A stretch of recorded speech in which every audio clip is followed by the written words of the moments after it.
and hopefully it will all connect. Looks like we're still having technical difficulties around here because we couldn't even get a cell phone call out a minute ago. So we'll see. I'm going to start here just a little bit late today, just about another minute, making sure that everything is up and running. Since the test went okay, let's make sure that everything else is running. Try this again. Okay. Chat.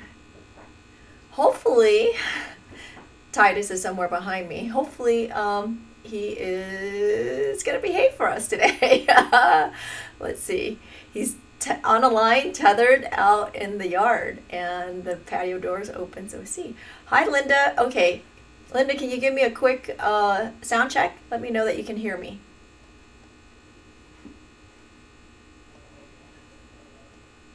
Oh, okay. Oops. So I'm going to list it twice then, since I'm not going back in to change it. So today is Wednesday. Oh, you hear me? Great. So today's Wednesday, October 6th. It's the first Wednesday of the month. And you know what? We're supposed to do wine on Wednesday tonight, but let me just say I'm a bit overwhelmed and I'm going to cancel. So we're canceling wine on Wednesday tonight. We'll do it next month for sure. And speaking of cancellation, I'm not Serinda Jones. I know. She had to cancel today too because she had a doctor's appointment that came for a specialist that came up that they were able to take her, so actually for her son, so that is good for them. You know, right now doctor's appointments seems to still be scarce, so of course it's going to we're going to forgive her for that and wish them well. That said, since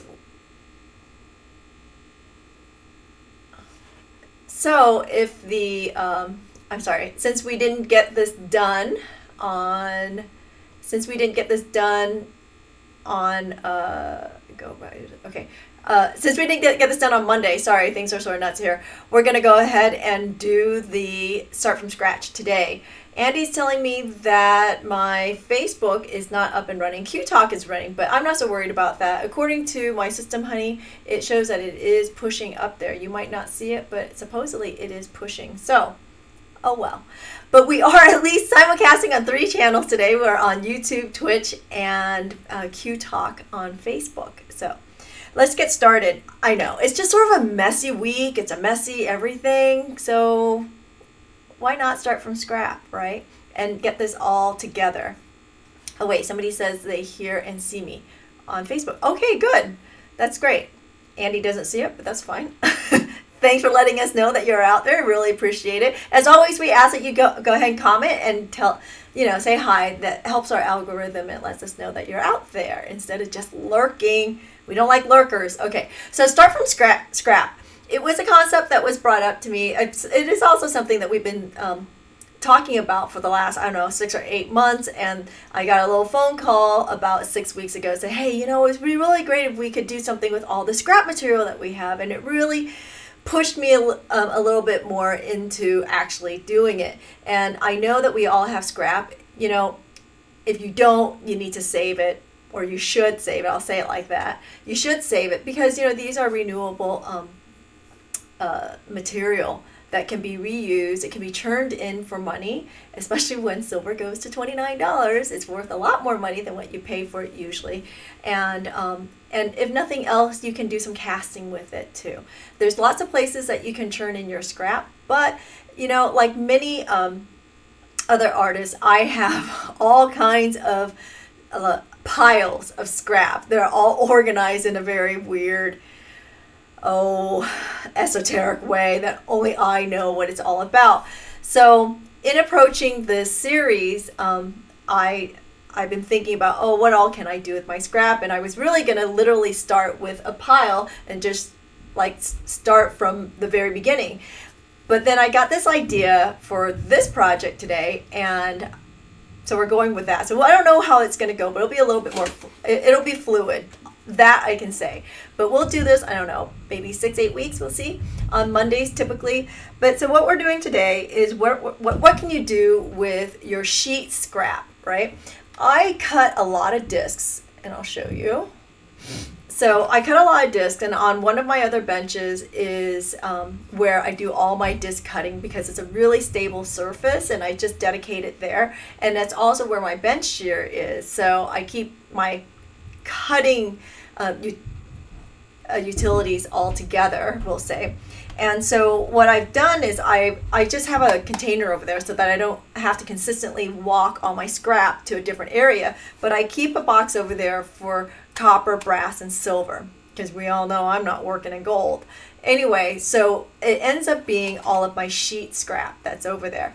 And what I actually do, and I know it's a little over the top, but because I'm very conservative with my material, and I try really hard not to waste, is what I do is when I have scrap, and you see here this piece here, this one is textured. Okay, so I didn't do any marking on it, but there's a lot of material here that can be cut into discs.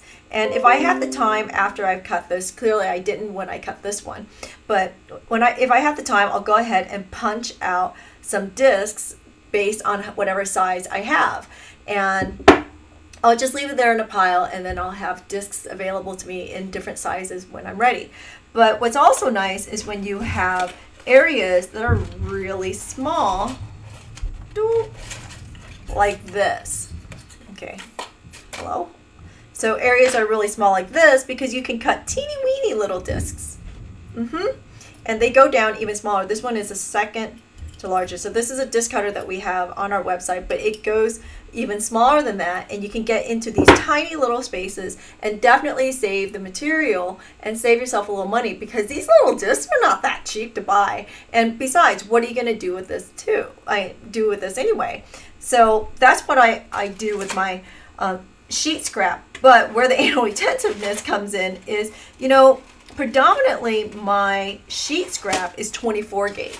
But every so often I have 22 gauge, and believe it or not, I mark my scrap before I put it in, because every so often I do need something a little bit heavier, and it's nice to know what it is. So as you can see here, even I have 24 marked on there because it was probably came off a larger sheet that I had marked, or a larger piece of scrap that I had marked so that I knew what it was. So this way I can sort of keep track of what's going on. But you could take it one step further, is you could put out little dishes or containers, and so when you go to punch out these discs, you can have it as 22 gauge, 24 gauge, or whatever gauge that you have, and then go ahead and divide it out by there. As much as I say I'm a little bit OCD about that, every so often I'll have like really heavy gauge, like this is 18 gauge here, but I can easily identify that, and I know exactly what that gauge is because I don't cut it very often. And I just sort it out when I'm ready to use any of these. And sometimes I do want something a little bit heavier. The intent at the time that I did all of this was not clear. I just know that I like these little discs and that they can be used for something. We just don't know what it is yet. One other thing too is if it is rolled material, then it gets designated a little bit differently, because once I roll it, like if I start with 22, I'll just go ahead and mark it at 24 so that I'm not a little overzealous about it. Or if it's 24, I go ahead and mark it at 26 if I rolled it. More than likely it is 26. Okay, that said. So the concept that I came up with was, what if we soldered all these pieces together, and yes, I know I'm asking for it, all these pieces together and create a ring band. Yep, so that's what we're making today. We're making a ring shank using all these discs. And as I was processing through the design and trying to figure out what else I can do or how it was going to look, I'm pretty excited about this project because it's gonna be cute. The other thing I remembered too is if you've been in classes with me that use these little 2-hole punches, I call them copper poopies or metal poopies, right? And I always tell people, you want to save it because you never know. You can use it for something. And typically these are coming off of our enamel classes. And so definitely we have in the past used these little copper poopies in our enamels for adornment. And here you can definitely add it to what we're doing and add a little bit of a color accent if you want to go down that road. So that's another use for your scrap too. And of course, if I wanted a whole bunch of these in silver, hello, I've got plenty of little spaces where I can punch out tiny little dots, right? That's one way to get it, and that's another way to use up your scrap material. Okay, so what's the drinking game today? How many times do I say scrap? Take a shot. I know, maybe we should start doing these later. Then it'll be a lot more fun. Okay, so then here, you know what I did? I did not do this. Okay, so here what I did was I have a bunch of discs cut out, and you can use whatever size you want depending on how wide your band is. And I already know that this is not long enough for my ring shank because it only measures out at about, let's see, 2 inches. And I know based on my chart that I need a little bit more. So these all got shifted a little bit. Let's move them over. And what's going to be hard today is keeping this nice and straight. So always when you're doing something like this, for me, I always keep a straight edge with me, and this helps me line everything up. Oh, so nicely. There it is. Okay. And they don't all have to be touching. Also today, your tweezers are going to be your friend. They don't all have to be touching because we're going to put on another layer. And as I mentioned, I already know based on ring size, if this is not enough, it is just over 2 inches. It's not enough for what I'm needing. So I'm going to go ahead and cut a disc, and I'll show you how. So I'm going to cut the bigger size here. Here's my piece of scrap. Tap this open. So if you have one of these disc cutters, you know, to get it open, it's really simple. Just tap that that peg a little bit, and we'll put this in like so. And you know, I'm gonna put my head over it, sorry, because I can't see it. There we are. And if you are using a really small piece that you can't seem to fidget around inside of there, make something like this. You can also use the back end of a pencil with the eraser to move things around. This is just a dowel rod, probably 1/8 inch dowel rod, and I dipped it in some Tool Magic. That's what this is. And it gives it sort of a rubbery surface, and you can move things around. Okay, sorry about my head there. That's about close enough. It doesn't have to be perfect for this project, and we'll just put it in and give it a good whack. There we go. That's what you get when you have a great disc cutter. And of course I put my scrap right back into my container. All right, let's put these away, set that aside, and bring this back here. Oh! And so when you're doing something like this, you want to have a really nice flat surface, and it's nice to have a nice straight edge that you can use to line something up on. So I'm just using my honeycomb block here. A broken one, of course. Okay, so next up, I'm going to stack these with solder, and I'm going to start with some hard solder. And you know what? I'm going to do this even more easily. Here's how I'm going to do this. I'm just going to heat this up gently. And this is a trick. If you're using solder paste, just gently heat it, not going crazy here, and it will help the solder paste stick. I knew somebody was going to ask me the disc size.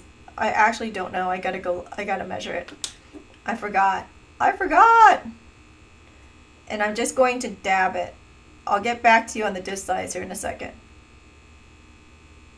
But I want to say it's 3/16. Okay.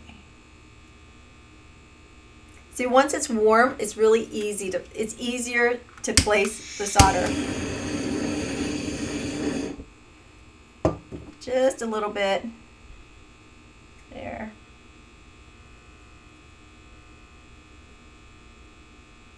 This is going to take a minute. and it doesn't want to. So much for that trick, huh?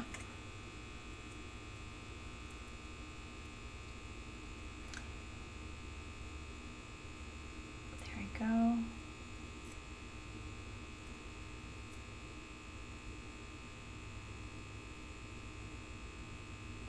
It's gonna be like watching freaking, you know, paint dry right now. Sorry.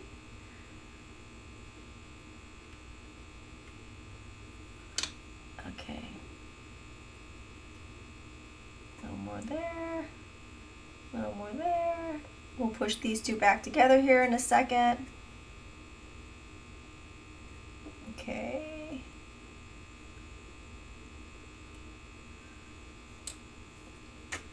So these two need to come back together. Now, when you're punching out your own disc, or even when you buy them, you know, people always ask, is there a right or wrong side? And depending on what you're doing with it, the answer is typically no. There's not a right or wrong side. But on this one, you know, if you look at the disc, you'll see that one side is sort of curved in a little bit more than the other. And I prefer to call that the right side. So I'm making sure that all of these match up. Cannot show you on camera here because it's just impossible to see the difference between the two sides. But if you look at it, there is a consistency between them. So I would consistently use the side that looks the same. Go. So you know this can be done also with jump rings. Actually, now I think about it, that would have been fun too, is to make little jump rings and then put these discs on the top, these little discs on top. Oh, you know, so much available, so much to do. All right. Did you see that? It buckled. Try to keep that straight. Straighten that out. I need a little bit more there. And again, I'm starting with a little hard solder.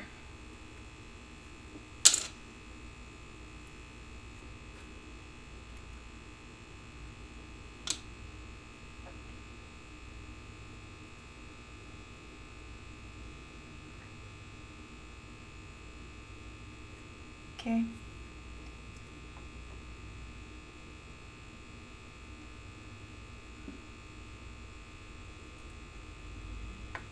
Try to just make it really nice and straight. Just like that. I feel like when, I don't know why, but every time I do this, I feel like I'm like pushing pool balls around in the triangle. Whatever. I know. I'm just being weird now. Okay, and I'm going to put one on this end, and let's see how that works. Again, not something I've ever done before, just sort of being really fluid about this process. And just to show what you can do with your scrap material. Right? Okay. So now I'm going to move all these off.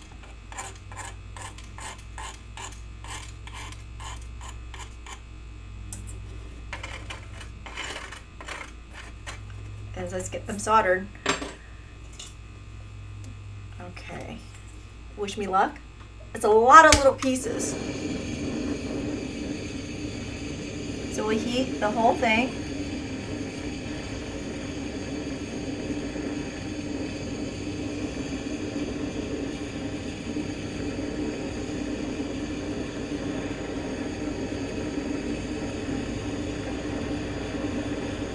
Just like so.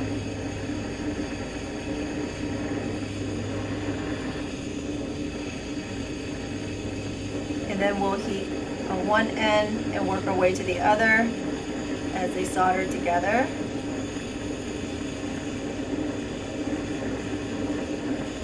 I just pushed that one up because it fell over a little bit. That's soldered. I'll let this last one still feels a little, there it goes. Felt a little funky. Okay. Somebody pray to the solder gods.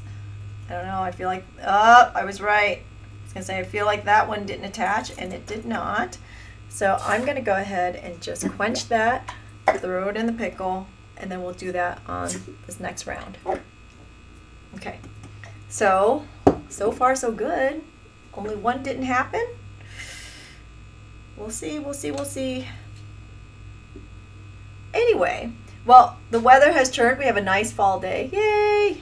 It stopped raining. I feel like it's been raining like all year long. Virtually Ever Crafting kits are being shipped out today by all instructors. So if you have registered for Virtually Ever Crafting, you should be seeing your kits in the next 5 days, I'm going to say. I know there's a lot of talk about the post office having a delay and all that good stuff. I don't know. I don't know where all that's going, but hopefully it won't affect us. Well, we've got about 10 days to get the kits to you, so it should be working just fine. If you haven't registered for a Virtually Ever Crafting class yet, you still can, but you need to do it soon if you want to make sure that you get your kits in time. Okay, I'm not going to fudge with this too much. I want to, oh, did I just lose one? I lost one. Right down there. Oh, I see it. Okay, where are my tweezers? So that one definitely, it didn't look like it did, and I was right, so we'll do it again. You should go to medium solder at this point, but I'm going to go ahead and keep with the hard solder. Okay.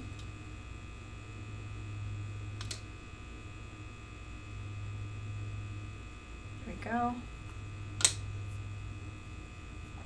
So you can see here the solder started flowing. You see that? But it didn't flow all the way, which means I just didn't get enough heat on there. And it flowed mostly to the top. Ouch. I know, play nice. Yeah, I'm talking to the metal. We all do, don't we? Don't answer that question. Okay, so we'll go ahead and solder that one. But everything needs to get happy hot again. Just get it all nice and hot. And we're going to heat right there.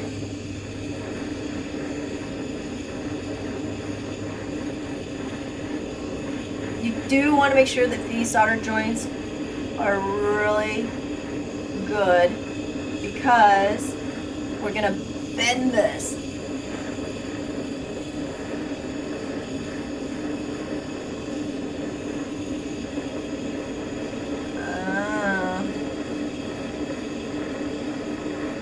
There we go. Okay. Whew. Let's see. I think it did it. Let's check. Oh, one more there, did not happen. Okay, so this one next to it didn't happen. I'm giving a slight sort of bend on these to see if any of these crunch. Okay, so that one definitely didn't happen. There it is. It has solder on it. So I'm going to go ahead and put a little bit of flux on there, because there should be plenty of solder for this to work. Flip it over. Oof. The board is hot. And again, just trying to get this nice and straight. I'm going to push it down and push it back.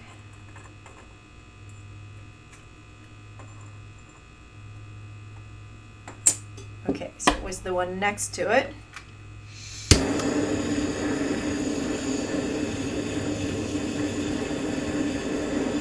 The whole thing. See if we can get that solder to move.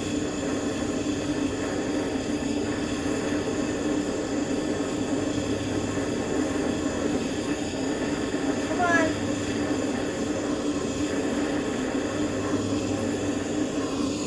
There we go.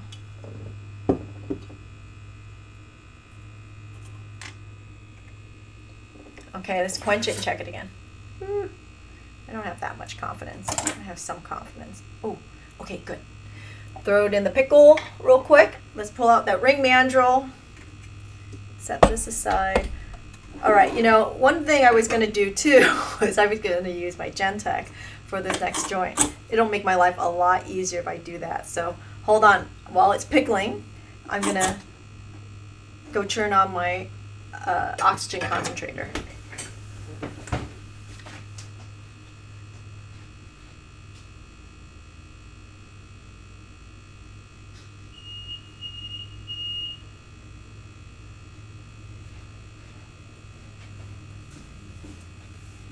I'm sorry, honey.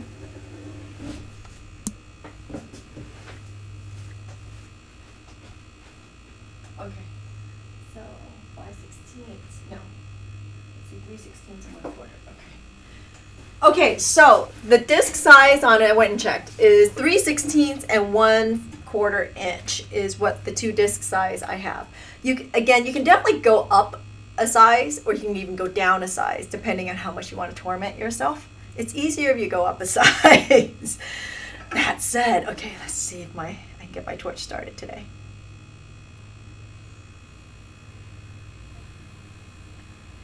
For those of you who are tuning in late, again, I'm canceling Wine on Wednesday tonight because I'm just overwhelmed right now, trying to get everything done with VEC and the kits and everything going out today. It's just been a little bit messy. Titus went on his first, or I say Titus, actually, he's been to the vet. Mom and Dad went on their first vet visit yesterday. I know, I feel like I said, I feel like I'm having a child all over again, like taking him to a pediatrician or something. It's totally crazy. And it was interesting, it was an interesting education. I'll say it that way. Okay, so I've got this, and that's my ring shank. Let's go ahead and bend it around. I am going to start on one end. I'm going to start on the end with the small disc, and oh, that's a break. That's one more. Okay, that did not happen. Okay, so I have one more there. Let's see. Did not detect that earlier. All right, I got to do it one more time. Tis what tis. You know, when you have so many joints, this should not be a surprise to anybody that this will happen. Let's see. So now what I'm looking at is seeing whether or not I have enough solder there to do the job. So maybe I didn't have enough solder on some of these joints. You never know. This one, instead of adding flux, I am going to add a little more solder. The solder looked a little shallow. Okay.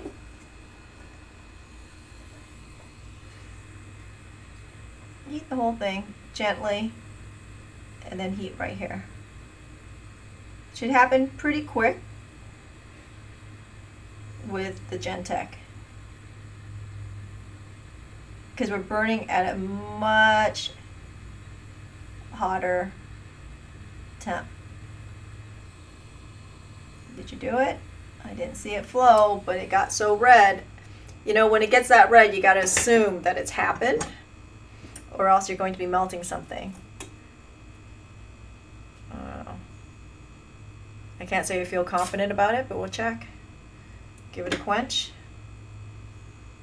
Oh, and it did. Good, good, good. How many of these am I going to have to redo? Hopefully no more. So we've already redone 3. So 3's a charm. We're going with that. And I'm just going to bend this around gently as I'm praying. Hope you guys are praying with me. Oh. I know, I'm scared.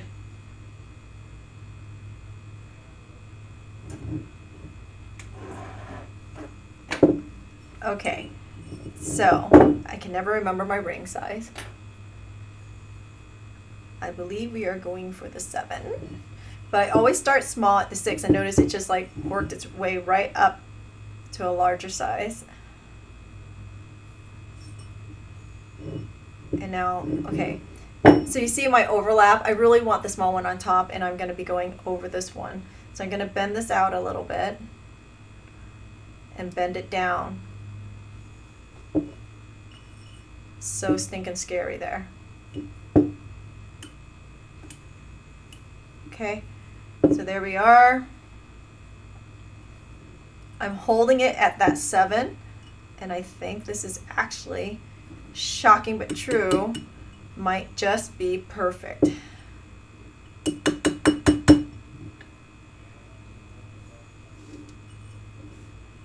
So what did the vet say? So the vet said that he's perfect. No, just kidding. He's gained a quarter pound, so he's officially 4 pounds, 0.75, 4.75 pounds. And he loves his daddy. Andy just told me to say that. And that he's coming along. He's coming along. Okay, so here I'm trying to figure out what I want to do. I'm slightly large. If I was to just bring it together right there, I'm a little large. I really want to come in a little bit more. So I'm trying to figure out how I want to do that, if you're wondering why I'm sitting here playing with this and talking about a dog. So I'm going to go ahead and move it down a little bit smaller, hold it together, and with my leather mallet, push it down. Okay, so another thing too is it seems like it's gotten a little springy on me. So I'm going to go ahead and, God help me, I'm going to kneel it. Oh, just a little bit, because all this bending has hardened this. So kneel it gently so that you can bend it and make it less springy. Ugh. Okay. So we're not opening any joints. Blah. That was scary. There we are. Okay, so this gap here is bigger than all the other gaps. So I'm going to have to get that down. You know what? Okay, this on a typical ring should be a good thing. This on this ring is going to scare me. I'm gonna do it. I'm gonna put it into my bow closing plier and see if I can get that together a little bit more, but it sort of freaks me out here. Ooh, it worked. Okay. Oh, and I like to do it not in one place, but if you notice, I moved it in 3 spaces. Okay, there it is. So that's nice and tight. Woohoo! I can see that there's a gap here on that top disc, but I'm going to, oh yeah, that's the right size. Is that the right size for me? Yeah, that's the right size too. I don't want to push it open. Okay, so I'm going to put it right there, and I want that disc to come down a little bit better for soldering. So I'm going to go ahead and, I know, scary as this may be, I'm going to hit it with a leather mallet just to bring it down. And yep, it did it right there. Okay, and I think I'm going to use this, and we'll go to easy. I'm going to jump right into easy solder at this point, just for a little bit of insurance instead of going with medium. I'm going to put it on the underside. I'm going to draw it to that side. Yep, just like that. Can you see that? Little bit of solder on the inside there.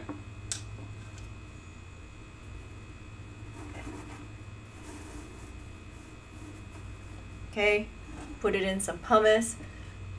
Let's get you a little closer so you can see what's going on.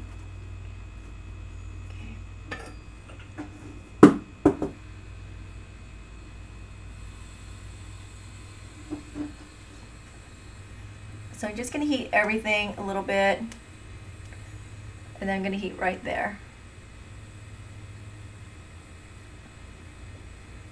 Hopefully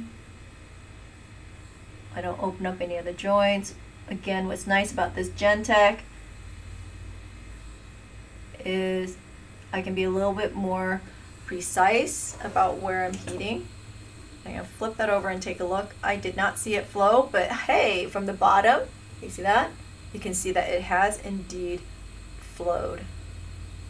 Makes me happy. All right.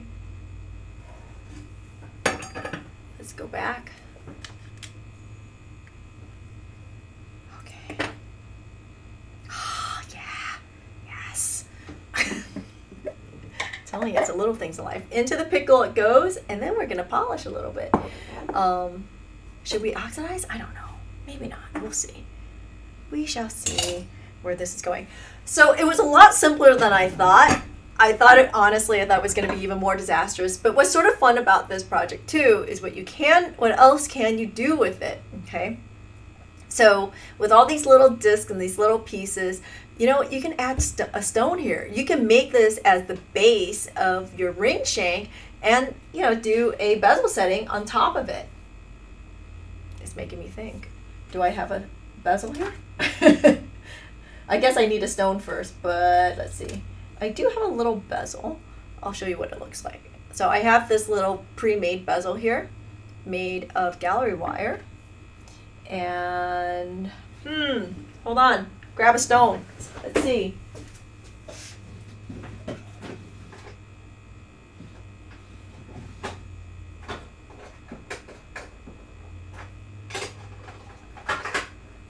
I'm sorry.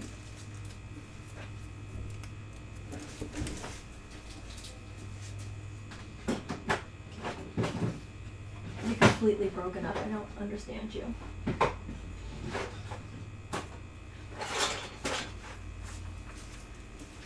Okay. Oh, yes, I have a holder for the Gentech and I leave it on. It's on the side here. All right, so let's take a look and see if I have a stone. I think I do. Yep. So what I was saying too about my, OCD with the different piles of scrap that I have. I have a scrap pile for sheet metal. I have a scrap pile for just general, like, oh, I don't think there's anything else I can do with it. I have a scrap pile for wire, meaning, you know what, there's like an inch of wire, even a half inch of wire, which for me, a lot of times, you can do something with a half inch of wire. So there's good scrap and there's scrap. And I know not everybody is that crazy about their scrap and they just throw it into a pile, but I actually have, I don't know, 3 or 4 different piles here because one of the pile also has like more decorative wire type scrap, that kind of stuff. And what's funny is, so when my son was here, I'm going to reshape this now. So when my son was here, he was like, he was doing something and he just threw whatever scrap he had on my workbench. I'm like, what are you doing? That's not scrap. He goes, well, it looks like scrap to me. I'm like, no, that's good scrap. What you're throwing away is, trash. So there's another pile for that.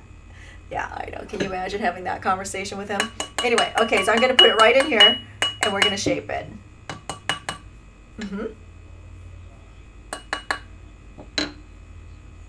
Okay, so the question is, what would I have done if I needed to add a half disc?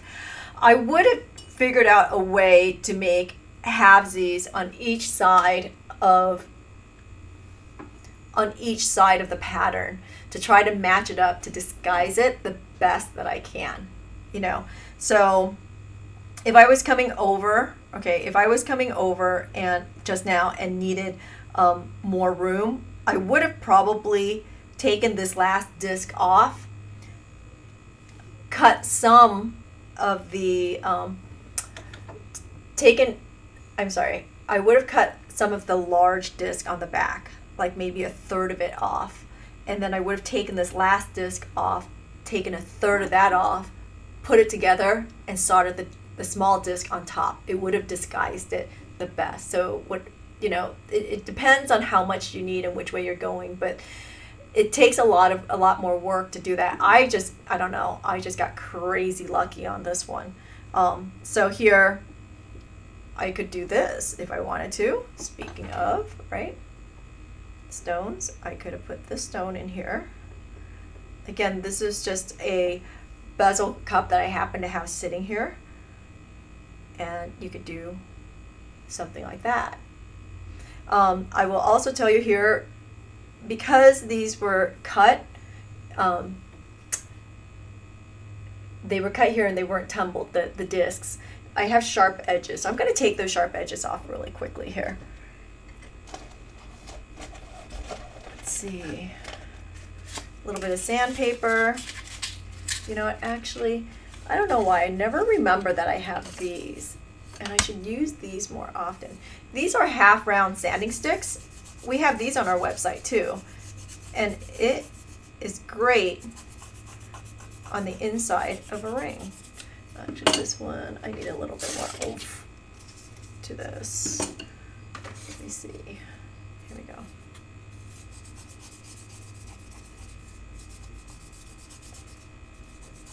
So typically I don't like using 24 gauge or even 26 gauge sheet metal for my ring shanks because I find it to be too thin. But because I stacked on top of it, it created a lot of stability, and there's a lot of soldering going on here. So the 2 layers should be enough to create stability for your ring. Okay. So what I'm doing is I'm sanding the inside of the band to give it a nice smooth feel to it, which is important. And sorry, I'm looking at who is Drew Cipher? I'm looking at chats up here on Twitch. Okay. Drew Cipher. By the way, if you're watching for the first time, do say hi and let us know where you're watching from. It's always fun to know. Andy just posted the sanding sticks if you think that's interesting. It's a set and it has different grits on the sandpaper, but it's really nice to have that half round to work with. Okay, so that feels a lot better. Okay, let's go ahead and brass brush this.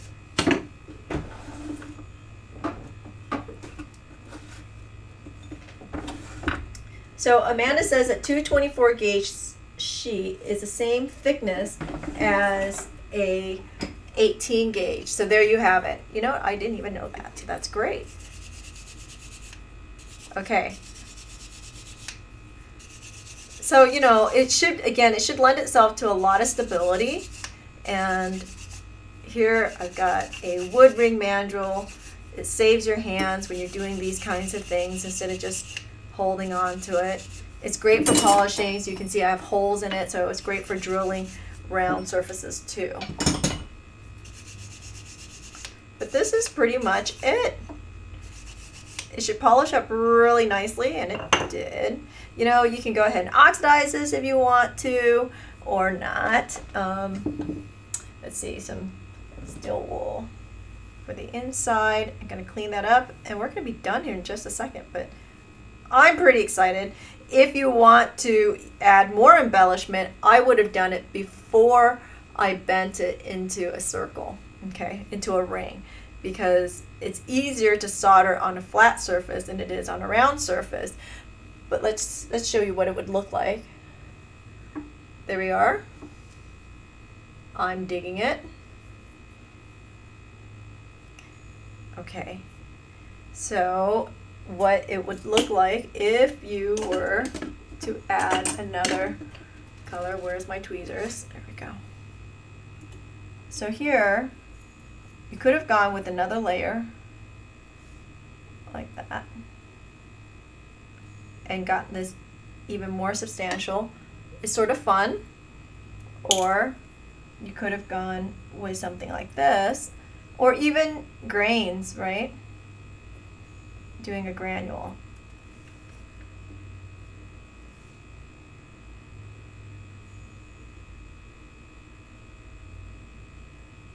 Like so.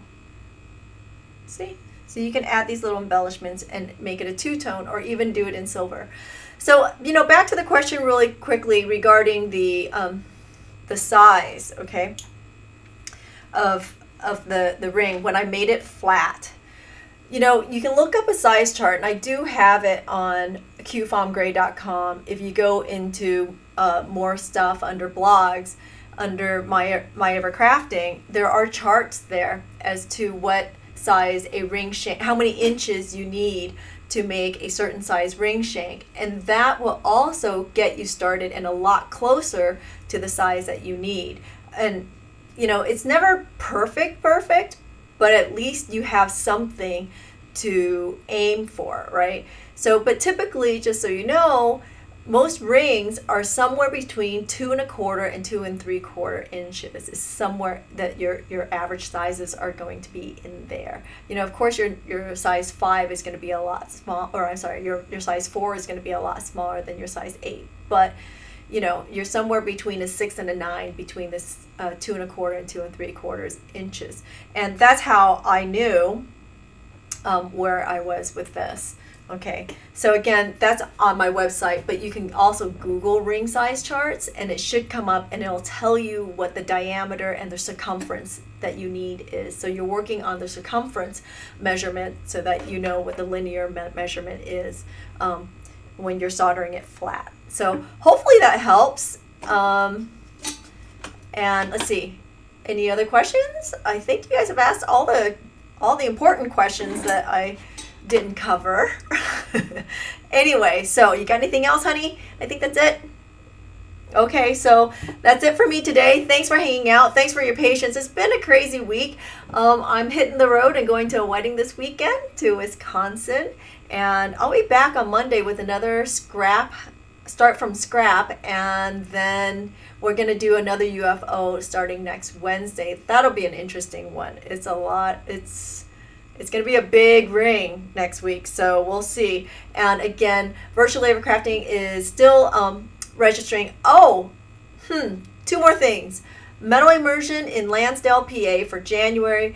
The registration is now officially open. Sully Girardi is joining us from Vienna, and Sarah Thompson is joining us from Washington State. So that's pretty exciting too. And I will be back in Pottstown, PA at the beginning of next month, beginning of November, and to do in-person classes at Studio 36. So the October schedule is up on the on the Q Talk Facebook page. We're doing Virtual Ever Crafting is our focus this month, but we are at the end of the month on Saturday morning, October 30th, we are going to do another departure project, which we haven't done since January, but we're going to make bagels. Yep. We're going to make bagels. Hopefully you'll join me in the morning, and by the time brunch is ready, you'll have bagels in the oven and ready to eat. I will be posting a kit for the bagels here in the next day or so. Been formulating how we want to do that. I've talked to a few people, and everybody has requested that I put up a kit for that. Not our mainstay, but it's just sort of fun to do something a little bit different. And so I'll be posting the kit if you want to join. But that will be a free Zoom to everybody if you want to join us to learn how to make bagels. I am qualified to teach you how to make bagels because I made bread for like 5 years of my life at an artisan bread store. Ha! Okay. It's Wednesday, it's hump day. Go enjoy the rest of the week. You got over the hump, and hopefully for those of you who are working, that this helped give you a little break this week. Thanks for hanging in there. Thanks for saying hi. Thanks for giving us a like, and still being here on week 81. Have a great day. We'll see you later. No wine on Wednesday.